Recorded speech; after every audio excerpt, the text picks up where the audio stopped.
માંગી હોય ઊભા થઈ તો મને બતાવો કોઈ એમ વ્યક્તિ કહી દે કે 35 વર્ષમાં માણસે માંગ્યું?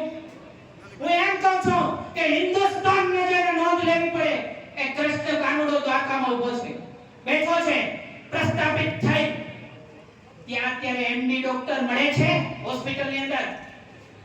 આનું કારણ શું?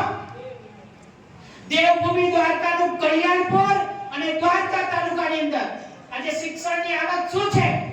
હું અહીંયા ભોગાત ગામથી ચેલેન્જ મારું છું આપણા ધારાસભ્યને અને શિક્ષણ મંત્રીને કે 2 કલાક મારી સામે બેસો, કારણ કે હું 15 વર્ષથી આ શિક્ષણમાં જોડાયેલો માણસ છું એટલે કહું કે 2 કલાક મારી સામે બેસો, ગુજરાતનું શિક્ષણ કેમ બદલે ને એ તમને શીખવાડું. આજે કેટલા શિક્ષક ઘટે છે? આપણે મત આપણા બાળક માટે લઈએ છીએ. નેતાનું કામ શું છે? સારી સ્કૂલ હોવી જોઈએ, સારા રસ્તા હોવા જોઈએ. છે રસ્તા સારા? તો આપણે મત શેના દીધા? તમારી ઘે કે મારી ઘે ધારાસભ્ય નહીં આવે તો ચાલશે, પણ આપણું હકનું હોય ને એને આપવું પડે. આજે હોસ્પિટલો, સરકારી હોસ્પિટલોની